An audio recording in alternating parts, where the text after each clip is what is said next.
السلام علیکم ورحمۃ اللہ وبرکاتہ۔ دوستو، ذرا سوچ کے دیکھیے، جب دنیا میں نہ آج کے دور کی طرح ٹیکنالوجی تھی اور نہ ہی لوگوں کے پاس آج کی طرح کی سہولیات کی چیزیں تھیں، پھر بھی لوگ ماہ رمضان کو پرسکون طریقوں سے عبادتوں میں گزارا کرتے تھے۔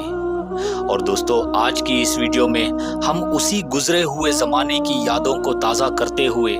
یہ جاننے کی کوشش کریں گے کہ سلطان کے دور میں ماہ رمضان کیسے گزارا جاتا تھا۔ دوستو، جیسے کہ آپ سب کو پتہ ہے کہ ماہ رمضان کی شروعات چاند دیکھ کر کی جاتی ہے، اور حضرت ٹیپو سلطان کے زمانے میں بھی چاند کو دیکھنے کے لیے لوگ اونچی پہاڑیوں پہ جایا کرتے تھے۔ اور ایک روایات کے مطابق تو حضرت ٹیپو سلطان نے اپنی خواب نامہ کی کتاب میں خود سلطان نے لکھتے ہوئے فرمائے ہیں کہ سلطان خود بھی چاند دیکھنے کے لیے پہاڑیوں پہ جایا کرتے تھے، اور جب چاند نظر آ جاتا تھا تو شہر کے قاضی اس صوبے کے صوبے دار تک خبر پہنچاتے تھے کہ چاند نظر آ گیا ہے ماہ رمضان کا، اور ہر صوبے دار اپنے علاقوں میں چاروں طرف اعلان کرواتے تھے کہ ماہ رمضان کا چاند نظر آ گیا ہے، اور ساتھ ہی ساتھ اس خبر کو دوسرے علاقوں تک بھی پہنچایا جاتا تھا۔ دوستو، جس طرح آج کے زمانے میں ہم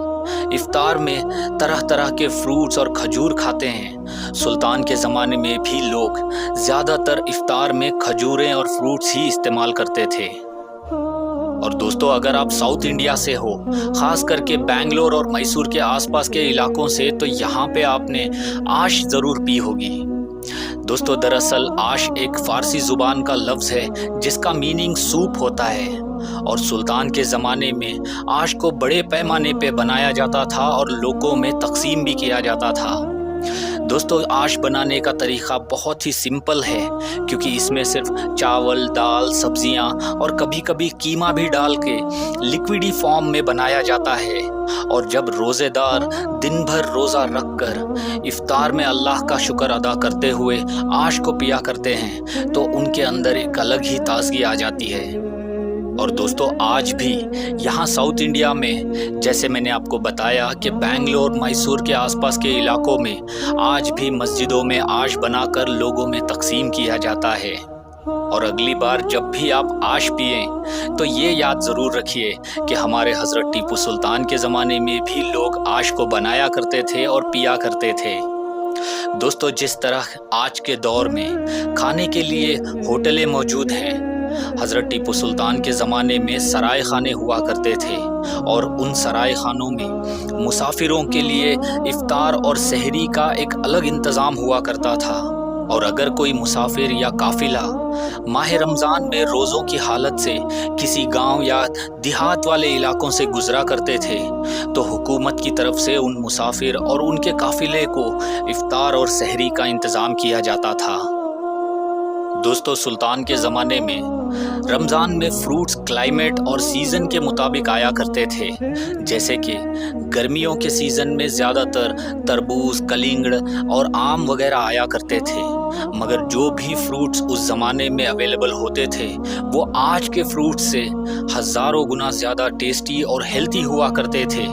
کیونکہ اس زمانے میں بنا کسی فرٹیلائزر یا کیمیکل کو استعمال کرتے ہوئے لوگ نیچرل طریقوں سے ان فروٹس اور ویجیٹیبلز کو اگاتے تھے۔ دوستو، اس بات سے آپ خود اندازہ لگا سکتے ہیں کہ اس زمانے میں پھل اور سبزیاں کتنی ٹیسٹی ہوتی ہوں گی۔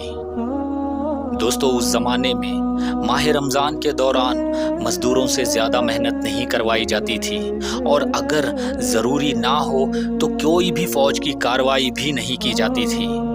لوگ عبادتوں میں اپنا زیادہ وقت گزارا کرتے تھے، اور آلموسٹ ہر جنگ کو رمضان کے دوران روک دیا جاتا تھا، لیکن پھر بھی اگر دشمن باز نہ آئے اور جنگ لڑنی پڑ جائے تو پھر بھی روزوں کی حالت میں بھی کبھی بھی پیٹھ دکھا کر لوگ پیچھے نہیں ہٹتے تھے اور جنگ کو لڑا کرتے تھے۔ دوستو، اسی طرح کی ایک جنگ کا تذکرہ ہمیں فورتھ اینگلو میسور وار کے دوران ملتا ہے کہ جب رمضان کے مہینے میں بیٹل آف سیدہ سیر کو لڑا گیا تھا، اور اسی جنگ میں یعنی کہ رمضان کے مہینے میں محمد رضا میر میران عرف بینکی نواب صاحب کی شہادت ہوئی تھی۔ دوستو، میں نے بیٹل آف سیدہ سیر کو فل ڈیٹیل کے ساتھ ایکسپلین کرتے ہوئے ایک الگ ویڈیو میں بتایا ہے، آپ وہ ویڈیو ضرور دیکھیں۔ دوستو بہت سارے لوگ سمجھتے ہیں کہ سلطان کے زمانے میں شاید یہاں انڈیا میں خاص کر کے ساؤتھ انڈیا میں کھجوریں وغیرہ نہیں ہوتی ہوں گی، لیکن ایسا نہیں ہے، کیونکہ عرب کی سرزمین سے کھجوروں کی تجارت کرنے کے جہاز رمضان سے پہلے ہی دنیا کے مختلف علاقوں میں پہنچ کر کھجوروں کو بیچا کرتے تھے، اور عام لوگ کھجوروں کو خرید کر سکھا کے رکھ لیا کرتے تھے، اور افطار سے پہلے ان کھجوروں کو دودھ کے شربت میں بھگو کر افطار کے وقت کھایا کرتے تھے۔ دوستو سلطان کے زمانے میں آج کی طرح شکر یا ریفائنڈ شوگر نہیں ہوا کرتی تھی۔ اس دور میں لوگ شہد اور گڑ کا استعمال کیا کرتے تھے مٹھائی بنانے میں، اور جس طرح آج کے دور میں ہم سب عید کے موقع پہ اور رمضان کے دوران آسانی سے نئے کپڑے خرید کے پہن لیتے ہیں، سلطان کے دور میں کپڑوں کو درزی ہاتھوں سے سیا کرتے تھے، تو آپ سوچ سکتے ہو کہ کپڑوں کو سینے میں بھی کتنی محنت لگتی تھی۔ لیکن پھر بھی سلطان کے دور میں لوگ رمضان کے آنے سے پہلے ہی نئے کپڑوں کا انتظام کر لیتے تھے، اور ماہ رمضان کو اچھے سے گزار کر عید کے موقع پہ بہترین لباس پہن کر عید منایا کرتے تھے۔ دوستو سلطان کا وہ دور سادگی اور خوشحالی کا تھا کہ جب ہر طرف امن اور سکون سے لوگ ماہ رمضان کے روزے رکھ کر اپنی عبادتیں کیا کرتے تھے، اور حضرت ٹیپو سلطان تو خود تہجد گزار پنجگانہ نمازی تھے، تو آپ سوچ سکتے ہو کہ حضرت ٹیپو سلطان کی عبادتوں کا عالم کیا ہوتا ہوگا۔ اللہ اکبر۔ اور دوستو اسی کے ساتھ سلطان کے دور کے رمضان والی آج کی اس ویڈیو میں بس اتنا ہی۔ اگر آپ کو یہ ویڈیو اچھی لگی ہے اور آپ اس ویڈیو کا نیکسٹ پارٹ بھی دیکھنا چاہتے ہو تو کامنٹ کر کے ضرور بتائیے۔ اور دوستو جاتے جاتے آپ سبھی کو میری طرف سے ماہ رمضان کی بہت بہت مبارکباد۔ اللہ ہم سب کے روزے، نمازیں، تلاوتیں اور صدقہ خیرات عبادتوں کو قبول فرمائے،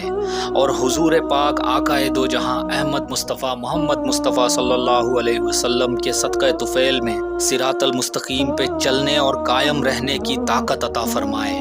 آمین۔ اور دوستو جاتے جاتے آپ سبھی کو ایک بار پھر سے میری طرف سے رمضان مبارک۔ ملتا ہوں میں آپ سے اگلی ویڈیو میں، تب تک کے لیے آپ لوگ اپنا بہت سارا خیال رکھیے۔ اللہ حافظ۔